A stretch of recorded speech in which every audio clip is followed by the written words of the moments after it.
Hanggang salita lang. Oh oh oh oh oh oh oh ta lang. Oh oh oh oh oh oh oh oh ta lang. Oh oh oh oh oh oh oh oh. Hanggang salita lang. Oh oh oh oh oh oh oh ta lang. Oh oh oh oh oh oh oh ta lang. Oh oh oh oh oh oh oh.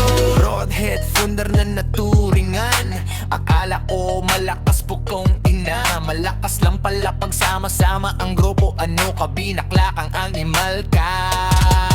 Hambalosin kita ng pauhan kang kirat ka.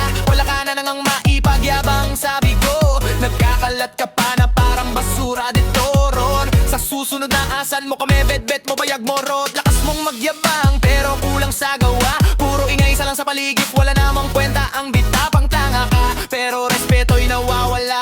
Kung asan lang puhunan, bakit laging tapos ka? Puro yabang ang danla, taas noo kung magsalit. Puso mo sarap kong tabasin. Para kang belat, di Nicole na yakulero. Bagay kayo dugyot, hindi sa lakas ng ingay nyo matatakot ang tao, kundi sa respeto at gawa na tunay na nakikita. Hindi sapat ang yabang para ikaw ay hangaan. Mas mabigat ang asal kaysa sa mga salitaan. Kung gusto mong respetuhin, matutong rumespeto rin. Rockhead folder na inutil mangmang. Dahil lang tunay na leader, hindi sa takot nagmumula. Laging bida sa usapan pero kulang sa katwiran. Kapag pinuna ang mali, galit agad ang isasagot niya. Ang tunay na lakas ay marunong tumanggap. Hindi yung puro forma pero ang pinapakitang sipag ka. Tanong pagporma mo, nguso pa rin ang nangunguna. Hindi kailangan manghamak para lang umangat. Mas matimbang pa rin ang taong may dangal at malasakit tidya. Bago ka muling magyabang sa harap ng lahat, siguraduhin mong ang kilos mo'y may sapat na bigat. Hindi pagiging tanga mo ang iyong iaanggat. Ang pangalan ni Rod na bubuo sa bisugo. Hindi sa yabang, hindi sa ingay, kundi sa tunay na pagkabusugo.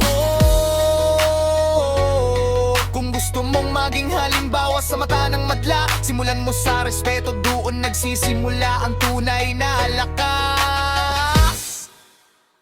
Wag purong usong-usap! Okay, nginina, pakita nga ba ng uso mo? Tangina mo, Rod, bobo pinatanga ka pa. Masyado ka ng epal, babae lang kaaway mo. Nang tatago ka pa sa saya ng narali mo. Baka bakla po duraan kita with plema. Nakakasuka kang lalaki ka.